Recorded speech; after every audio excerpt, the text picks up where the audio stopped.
Hello friends, welcome to Indian study पर आपका स्वागत है। दोस्तों, जैसा कि आप सभी लोग जानते हैं कि UP triple S C VDO का एग्ज़ाम आपका 26 और 27 जून को है। ऐसे में आपको एग्ज़ाम में अच्छा परफॉर्मेंस करने के लिए ज़्यादा से ज़्यादा जो है वो प्रैक्टिस करनी चाहिए। तो इसलिए मैं आपको प्रैक्टिस सेट डेली बेसिस पे प्रोवाइड करवा रहा हूँ। क्लास अगर आपको अच्छी लग रही हो तो प्लीज़ दोस्तों वीडियो को लाइक ज़रूर कीजिए। 100 लाइक का टारगेट जो है वो हम रखते हैं। अगर आप इस वीडियो की पीडीएफ चाहते हैं तो डिस्क्रिप्शन में टेलीग्राम चैनल का लिंक आपको मिल जाएगा, वहां से आप प्राप्त कर सकते हैं। पहला क्वेश्चन कि संस्कृत भाषा का प्राचीनतम रूप कहाँ द्रष्टव्य होता है? तो जल्दी से बताइए कहाँ होता है। तो ये ऋग्वेद में होता है सर। पहला ही ऑप्शन प्यारे दोस्त, तो यहाँ पर आपका बिल्कुल करेक्ट होगा। निम्नलिखित में से व्यंजनों का सही क्रम आपको बताना है। वर्गीय व्यंजन होते हैं ना, 5 वर्गीय व्यंजन होते हैं और हर वर्गीय व्यंजन में 5 ही व्यंजन होते हैं। तो टोटल 25 जो है वो वर्गीय व्यंजनों की संख्या हो जाती है। तो सबसे पहले आता है आपका का वर्ग, फिर आता है चा वर्ग, फिर आता है आपका टा वर्ग, फिर आता है आपका ता वर्ग, फिर आता है आपका पा वर्ग। तो देखो का चा टा ता पा कहाँ पर दिया, ये दिया। तो पहला ही ऑप्शन यहाँ पर आपका बिल्कुल क्या हो जाएगा सर, करेक्ट हो जाएगा। नेक्स्ट क्वेश्चन आपके सामने कि निम्नलिखित में से कौन सा वर्ण उच्चारण की दृष्टि से दंत नहीं है, यानी कि किच का उच्चारण स्थान जो है वो दंत नहीं है। अब देखो, अगर हम बात करें पूरा तावर्ग आपका दंत से बोला जाता है, ता था दादा ना टा। टार जो है ये आपका मूर्धया से बोला जाता है, ना कि दंत से। तो बस यहाँ पर चौथा ऑप्शन करेक्ट हो जाएगा। नेक्स्ट क्वेश्चन स्टार्ट करने से पहले मैं आपको बता दूं दोस्तों, आज हम बात करने वाले हैं UP triple S C VDO की बेस्ट बुक के बारे में, जो कि चक्षु प्रकाशन की है। अब ये बेस्ट बुक क्यों है वो समझो। देखो, एक स्टूडेंट क्या चाहता है कि एक ऐसी बुक हमें कोई भी पब्लिकेशन प्रोवाइड करवा दे जिसमें लास्ट ईयर के भी क्वेश्चंस हो और उसी के अकॉर्डिंग जो है वो प्रैक्टिस सेट बनाए हो, ताकि हम जो है प्रैक्टिस भी कर पाएं और अपने एग्जाम की तैयारी बेहतर तरीके से कर पाएं। इन सारी जरूरतों को जो है वो चक्षु प्रकाशन जो है वो फुलफिल करता है, क्योंकि इसमें सॉल्व पेपर भी दिए हुए हैं लास्ट ईयर के, जिससे आपको आइडिया मिल जाएगा कि किस तरीके का exam UP triple S C VDO में पूछा जाता है। और उसी को आधार मान करके 20 प्रैक्टिस सेट जो है वो इन्होंने कंप्लीट भी इसमें दिए हुए हैं। 3200 से ज्यादा आपको बहुविकल्प पेपर्स मिलेंगे, जिसमें आपको और ज्यादा हेल्प मिलेगी अपने एग्जाम में अच्छा परफॉर्मेंस करने के लिए। यहाँ पर देख लीजिए, अगर कोई भी प्रैक्टिस सेट जो है वो हम पहला प्रैक्टिस सेट अगर हम अटेम्प्ट करते हैं, पहले ये देखिए, देखो अगर कोई भी हम प्रैक्टिस सेट अटेम्प्ट करते हैं तो उसके लिए कोई क्वेश्चंस अगर नहीं आए तो हमको अच्छे सॉल्यूशन की आवश्यकता होती है। इनकी आप आंसर की देखिए, देख लिए दोस्तों, एक एक क्वेश्चंस का जो सॉल्यूशन है विद एक्सप्लेनेशन के साथ दिया हुआ है। तो इससे अच्छी बुक आपको मार्केट में अवेलेबल नहीं मिलेगी। डिस्क्रिप्शन में लिंक दिया हुआ है, वहां से आप परचेस कर सकते हो। नहीं तो अगर आपको किसी भी नज़दीकी बुक स्टोर पर आपको देखने को मिल जाए तो भी आप वहां से आप परचेस कर सकते हैं। डिस्क्रिप्शन में लिंक है, वहां से परचेस करोगे तो आपको यकीनन जो है वो आपके एग्जाम में बहुत ज़्यादा हेल्प मिलेगी। ठीक है। नेक्स्ट क्वेश्चंस दोस्तों आपके सामने कि गमन शब्द का विलोम शब्द बनाने के लिए आप उसमें किस उपसर्ग का प्रयोग करेंगे। बेहतरीन क्वेश्चन है। गमन शब्द है, आप इसका विलोम शब्द बनाएंगे तो कौन सा उपसर्ग इसके आगे लगाएंगे। तो गमन शब्द का विलोम शब्द क्या होता है, आगमन। यानी कि बड़ा आ जो है वो उपसर्ग के रूप में हम इसमें लगा देंगे, तो ये गमन का विलोम शब्द बन जाएगा या आगमन। ठीक है। तो बस पहला ही ऑप्शन यहाँ पर आपका, दूसरा ही ऑप्शन यहाँ पर आपका बिल्कुल करेक्ट हो जाएगा। बढ़िया क्वेश्चन था। निम्नलिखित में से किस शब्द में प्रत्यय लगा हुआ है। प्रत्यय किसी भी शब्द के पीछे लगे होते हैं, जबकि उपसर्ग आगे लगे होते हैं। और प्रत्यय की बात करें चाहे उपसर्ग की बात करें, दोनों ही शब्दों के शब्दांश होते हैं। ठीक है। तो सही आंसर हो जाएगा जादूगर में प्रत्यय लगा हुआ है, गर प्रत्यय। नेक्स्ट क्वेश्चन से आपका कि प्रमत्त का एक अर्थ जो है वो स्वेच्छाचारी है, तो दूसरा अर्थ क्या हो जाएगा, इससे आपसे ये पूछा है। प्रमर्थ का एक अर्थ जो है वो स्वेच्छाचारी है, दूसरा अर्थ क्या हो जाएगा। तो दूसरा अर्थ होगा उन्मत्त। पहला ही ऑप्शन करेक्ट होगा। नेक्स्ट क्वेश्चन से आपका कि कनक का एक अर्थ धतूरा है, दूसरा अर्थ क्या हो जाएगा। देखो पढ़ा है ना, कनक कनक तय सौ गुनी मादकता आदि का है, तो वहां पर एक कनक का मतलब धतूरा होता है और दूसरे कनक का मतलब सोना होता। चौथा ऑप्शन यहाँ पर आपका बिल्कुल करेक्ट हो जाएगा। उन्मूलन का आपको विलोम शब्द बताना है कि उन्मूलन का विलोम शब्द क्या होगा। तो उन्मूलन का विलोम शब्द क्या हो जाएगा सर, जल्दी से बताओ। रोपण। चौथा ऑप्शन यहाँ पर आपका बिल्कुल करेक्ट। नेक्स्ट क्वेश्चन दोस्तों आपके सामने, अमित शब्द का विलोम शब्द क्या हो जाएगा। तो अमित का विलोम शब्द हो जाएगा आपका परिमित। तीसरा ऑप्शन यहाँ पर आपका बिल्कुल क्या हो जाएगा सर, करेक्ट हो जाएगा। निम्नलिखित में से कौन सा शब्द पताका का पर्यायवाची शब्द नहीं है। पताका, झंडा जो होता है, पताका का पर्यायवाची शब्द होता है ध्वज, झंडा, है ना। तो सही आंसर आपका क्या हो जाएगा सर? कौन सा पताका का पर्यायवाची शब्द नहीं है? प्रस्तर। चौथा ऑप्शन करेक्ट हो जाएगा। ठीक है, निशान भी आप बोलेंगे। नेक्स्ट क्वेश्चंस की तरफ चले। निम्नलिखित में से कौन सा हनुमान का पर्यायवाची शब्द नहीं है? तो सही आंसर हो जाएगा आपका राम भक्त। ये हनुमान का पर्यायवाची शब्द नहीं है, पहला ऑप्शन करेक्ट।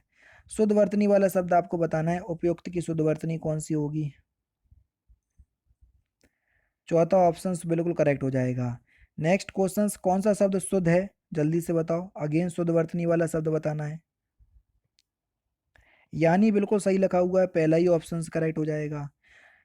एक की वर्तनी अशुद्ध है, किसकी वर्तनी अशुद्ध है, वही आपको चुनना है।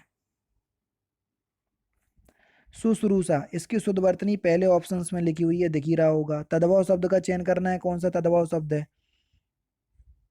निडर एक तद्भव शब्द है, इसका तत्सम जो है वो निर्डर होता है। ठीक है, ये भी ध्यान दीजिएगा।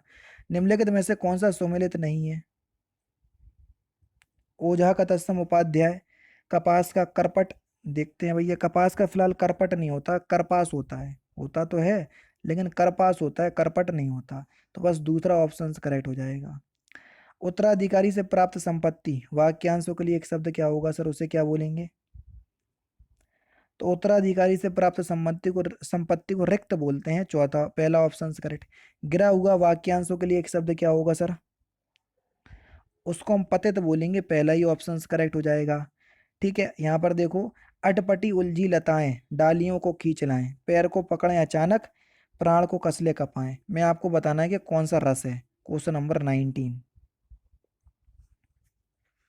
भीवस रस होगा सर, ये भीवस रस की पंक्तियां। और रस वाले क्वेश्चंस हैं तो उनको याद करने की कोशिश किया करो, क्योंकि बहुत रेयर है कि ये क्वेश्चंस, ऐसे क्वेश्चंस देखने को मिल जाएं आपको। ठीक है, नवे नव ग्रीव थके गति केशव बालक ते संग ही संग खेली। मैं आपको बताना है कि इसमें कौन सा छंद है, क्वेश्चन नंबर 20। तो देखो, दो ऑप्शंस आपके दिए हुए हैं मात्रक के, दो ऑप्शंस दिए हैं आपके वर्ण के। पहले वर्ण गिन लें क्योंकि आसानी होती है, अगर उसमें मिल जाता है तो ठीक है, फिर मात्राएं गिन लेंगे। 1 2 3 4 5 6 7 8 9 10 11 12 13 14 15 16 17 18 19 20 21 22 23 24। अब देखो, 22 से लेके 24 तक के जो वर्ण होते हैं, 22 से लेके 26 तक के जो वर्ण होते हैं, वहां पर कौन सा छंद होता है सर? सवैया छंद होता है। चूंकि इसमें हमको 24 वर्ण मिले तो यहाँ पर ये सवैया छंद ही होगा, चौथा ऑप्शन यहाँ पर आपका बिल्कुल करेक्ट हो जाएगा।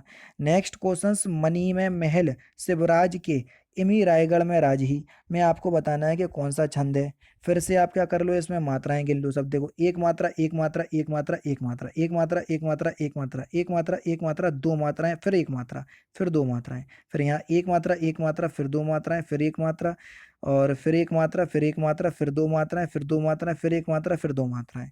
गिन लो, 1 2 3 4, 4 और 3 7, 7 और 1 8, 8 और 1 9, 9 और 2 10, 10 और 1 क्या हो जाएगा सर? 11, 11 और 2 कितना हो जाएगा सर? 13। एक बार फिर से गिरो जरा, 1 2 3 4, ठीक है, 5 6 7 8 9 2 11, 11 और 1 12, 12 और 2 कितना हो जाएगा सर? 12 और 2 जो हो जाएगा 13। कितना? 12 और 2 14 हो जाएगा, ये 14 मात्राएं हैं। फिर यहाँ पर गिनो, 2 2 4 2 6 1 7, 7 और 1 8, 8 और 6 फिर से 14, 14 और 14 28, और 28 मात्राओं वाला छंद होता है हरिगीत का छंद।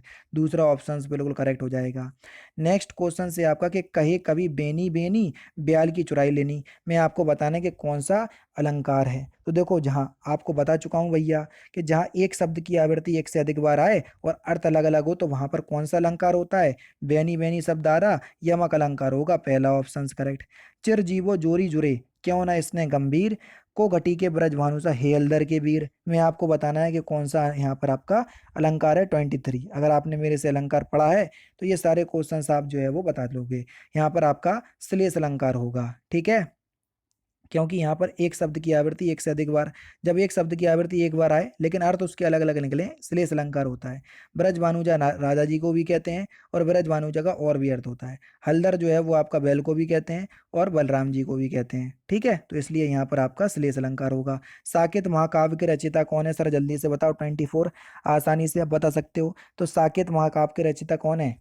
मैथिली शरण गुप्त जी, जिनको राष्ट्र कवि भी कहते हैं, चौथा ऑप्शन करेक्ट। शिव भवानी के रचनाकार कौन है, आराम से बता सकते हो सर, जल्दी से बताओ। तो कौन हो जाएंगे शिव भवानी के रचनाकार, सर कवि भूषण जी हो जाएंगे, दूसरा ऑप्शन बिल्कुल करेक्ट हो जाएगा।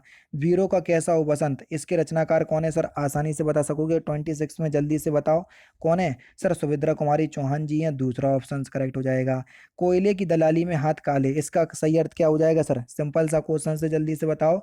कोयले की दलाली में हाथ काले, तो सही आंसर क्या होगा, खराब काम का परिणाम भी खराब ही होता है, चौथा ऑप्शन यहाँ पर आपका बिल्कुल करेक्ट। एंड में जरूर बताना कि हमको हमारे 50 क्वेश्चन में किसे कितने क्वेश्चन सही निकल ली।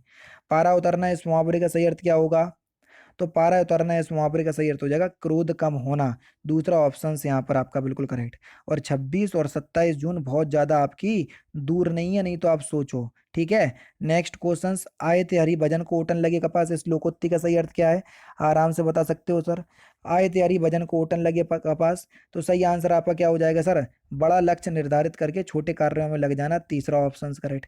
निम्नलिखित में से कौन सा वाक्य शुद्ध है, जो वाक्य शुद्ध है उसी का आपको चयन करना है, क्वेश्चन नंबर 30, जल्दी से बताएं। राम ने भरपेट मिठाई खाई, तो यहां पर आपका सही आंसर क्या हो जाएगा, तीसरा ऑप्शन करेक्ट हो जाएगा, ठीक है। नेक्स्ट क्वेश्चन दोस्तों आपके सामने, कि निम्नलिखित में से शुद्ध वाक्य आपको बताना है फिर से, तो सही आंसर आपका क्या होगा, यह ऐतिहासिक घटना है, तीसरा ऑप्शन बिल्कुल करेक्ट हो जाएगा। निम्नलिखित में से कौन सा वाक्य शुद्ध है, फिर से बताइए 32 में।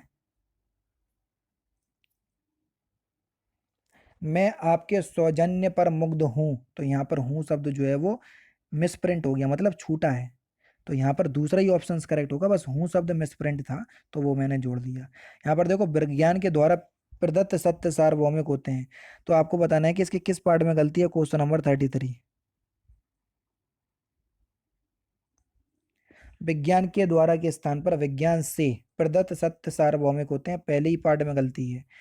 नेक्स्ट क्वेश्चन, उन 2 दिवस के अनुभव ने मुझे कप्तानी की मुसीबतों का एहसास करा दिया, तो आपको बताना है कि इसकी किस पार्ट में गलती है।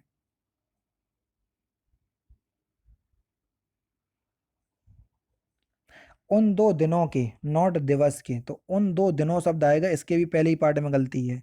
जापान के संसद सभासदों के एक शिष्टमंडल ने मुख्यमंत्री से भेंट की।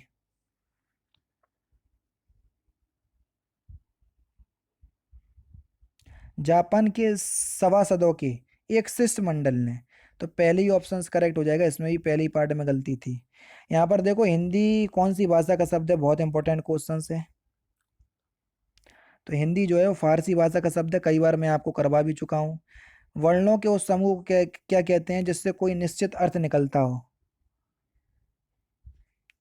तो उसको हम शब्द कहते हैं। जैसे माँ जोड़ा हमने, हा जोड़ा और लाल जोड़ा, ये 3 वर्ण हैं अलग अलग, दोनों को जो तीनों को जोड़ दो महल, तो एक अर्थ निकल रहा, तो इसी को शब्द कहते हैं। अब इसी का प्रयोग, महल शब्द का प्रयोग हम वाक्य में कर देंगे तो पद बन जाएगा। हे बेसिकली पद जो है वो शब्द का ही रूप है। घा का उच्चारण स्थान क्या है सर, जल्दी से बताओ। क ख ग घ अंगा, और पूरा का वर्ग आपका कंठ से बोला जाता है, दूसरा ऑप्शन करेक्ट। सुंदर शब्द का स्त्रीलिंग शब्द क्या हो जाएगा, तो सुंदर शब्द का स्त्रीलिंग शब्द सुंदरता होगा, तीसरा ऑप्शन करेक्ट, बहुत ही ज्यादा सिंपल है। विशेषण शब्द आपको बताना है, कौन सा विशेषण शब्द है, क्वेश्चन नंबर 40 में। आकर्षक एक विशेषण शब्द है, दूसरा ऑप्शन करेक्ट। निम्नलिखित में से एक का अर्थ घन मतलब कारण और लिए है, किसका अर्थ, जल्दी से बताओ। 41, अर्थ का अर्थ है ये, तीसरा ऑप्शन बिल्कुल करेक्ट हो जाएगा। अज का एक अर्थ दिया है, अजन्मा, दूसरा अर्थ क्या है,